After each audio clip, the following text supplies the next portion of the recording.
তাই স্বামী বিবেকানন্দ খালি অহিংসের বাণী বলেননি, তিনি শৌর্য বীর্য নিয়ে আক্রমণের কথাও বলেছেন। নমস্কার বন্ধুরা, বাংলাদেশে আজকে যে পরিস্থিতি তৈরি হয়েছে, যেভাবে হিন্দুদের ওপর নির্যাতন চলছে, তা নিয়ে এই বাংলায় অনেকে সরব হয়েছেন। বিভিন্ন হিন্দু ধর্মীয় সংগঠন তারা পথেও নেমেছেন, তারা প্রতিবাদ চালাচ্ছেন ইস্কনের সন্ন্যাসীকে গ্রেপ্তার নিয়ে। কিন্তু রামকৃষ্ণ মিশন চুপ কেন, এই প্রশ্ন অনেকে তুলছেন। এই প্রশ্নের জবাব দিতেই আজ আমি আপনাদের এক দুষ্প্রাপ্য চিঠি দেখাবো, যে চিঠি প্রমাণ করবে আজকের রামকৃষ্ণ মিশন আর সেদিনের রামকৃষ্ণ মিশনের মধ্যে অনেক ফারাক। দেখুন পিনাক কি বলছে। বন্ধুরা, আমি অনেক পুরনো দিনের কথা বলবো আজ। 1946 সাল, তখনও ভারত স্বাধীন হয়নি, দেশভাগ হয়নি। তখন বাংলাদেশ ছিল পূর্ববঙ্গ। তখন আপনাদের মনে আছে নিশ্চয়ই, না মনে নেই, এই প্রজন্মের অনেকে হয়তো জানেই না, তাদের জানানোই হয়নি। 1946 সালের 16ই আগস্ট কলকাতার বুকে একটা নৃশংস ঘটনা ঘটেছিল, যাকে বলা হয় গ্রেট ক্যালকাটা কিলিং। ঠিক কত মানুষের মৃত্যু হয়েছিল জানেন? সংখ্যাটার কোনো হিসাব আজও ঠিক পাওয়া যায়নি।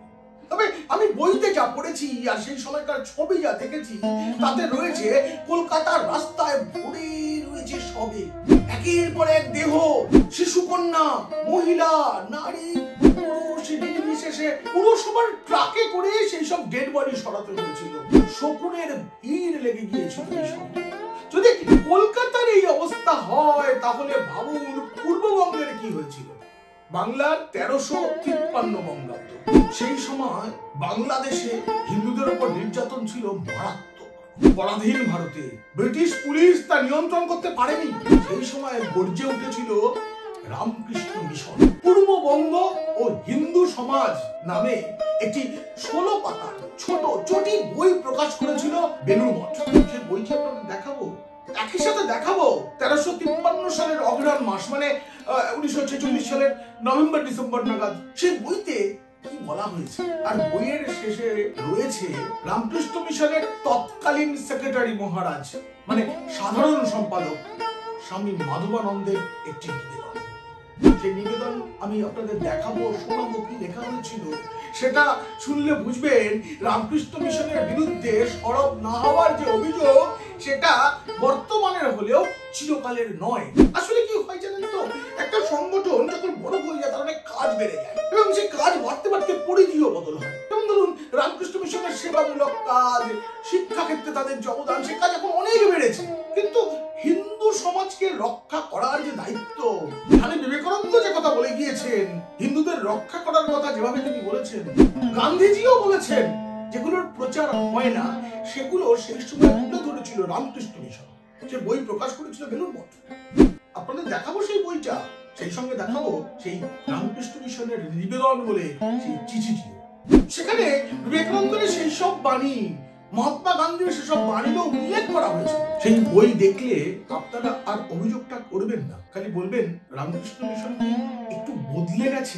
দেখাই আপনাদের সেই বইটা। আমার হাতে পূর্ববঙ্গ ও হিন্দু সমাজ বইটির কপি রয়েছে। মূল বইটি আমার কাছে পিডিএফ আকারে রয়েছে। সেখানে না স্পষ্ট করে বলে দেওয়া হয়েছে যে হিন্দু নারীদের উপর যে নির্যাতন হচ্ছে, তাতে গৃহীর কি কর্তব্য। সংগঠন সন্ন্যাসীরা সব করবেন না, গৃহী কি করবেন। স্বামী বিবেকানন্দ এই প্রসঙ্গে কি বলে গিয়েছেন, সেসব কথা উল্লেখ করা হয়েছে। আমি পুরো চিঠিটা পড়বো না, সেটি বেশ বড়।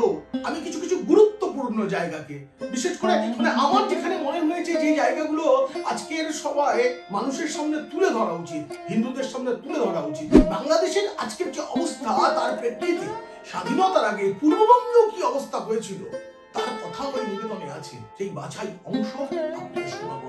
1353 বঙ্গাব্দের অগ্রহায়ণ মাসে প্রকাশিত পূর্ববঙ্গ ও হিন্দু সমাজ নামে যে 16 পাতার পুস্তিকা, তাতেই ছিল রামকৃষ্ণ মিশনের নিবেদন বলে একটা অংশ। একটি চিঠি লিখেছিলেন তৎকালীন সাধারণ সম্পাদক রামকৃষ্ণ মিশনের স্বামী মাধবানন্দ। তিনি লিখছেন, নোয়াখালী জেলায় ও ত্রিপুরা জেলার কতকাংশে ব্যাপকভাবে স্পষ্টত সম্প্রদায় বিশেষ গুপ্ত দলবদ্ধ সশস্ত্র গুন্ডাগণ কর্তৃক অনুষ্ঠিত নানাবিধ দানবীয় অত্যাচারের হৃদয় বিদারক দুঃখ কাহিনী সংবাদপত্রে পাঠ করিয়া আমরা অত্যন্ত মর্মাহত হইয়াছি।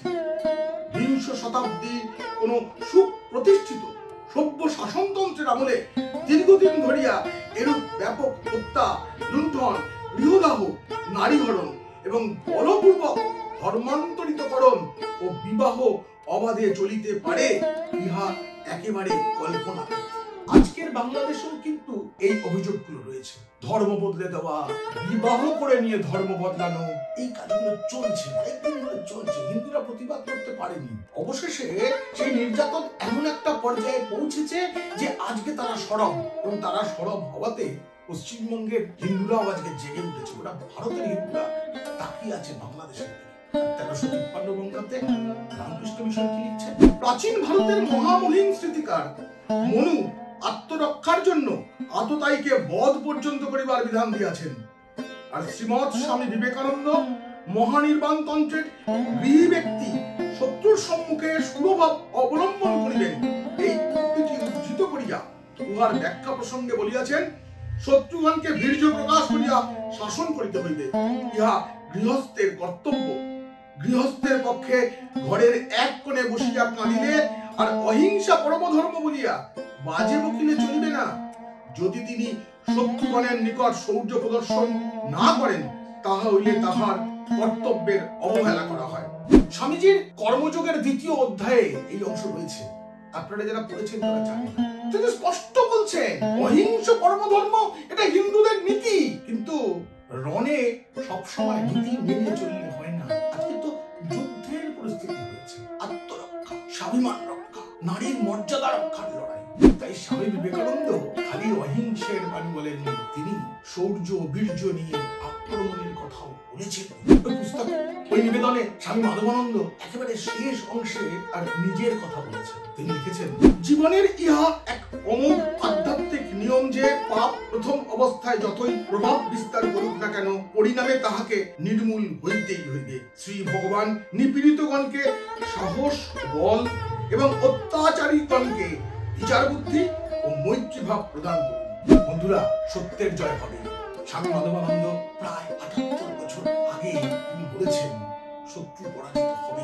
কারা নিপীড়ন করছে তাদের মৈত্রীভাব জাগ্রত একদিন হবে। সেটা হওয়ার আগে কবে হবে সেই অপেক্ষায় চুপ করে বসে থাকার দিন নেই। অস্ত্র হাতে তুলতে হবে না, কিন্তু প্রতিবাদী কণ্ঠ থাকবে। বন্ধুরা, আজকের আলোচনা কেমন লাগলো জানাবেন। আর ভালো লাগলে শেয়ার করবেন বন্ধুদের, খারাপ লাগলে শত্রুদের। আর কমেন্ট লিখবেন আমাকে, লিখুন মনের কথা, ন্যাকামো ছাড়া মনের কথা। আর হ্যাঁ, যদি এই ধরনের ভিডিও নিয়মিত পেতে চান তবে সাবস্ক্রাইব করুন ইনাক কি বলছে। ইউটিউবে গিয়ে এই নাম লিখে সার্চ করে সাবস্ক্রাইব করুন, আর সঙ্গে বেল আইকন টিপতে ভুলবেন না।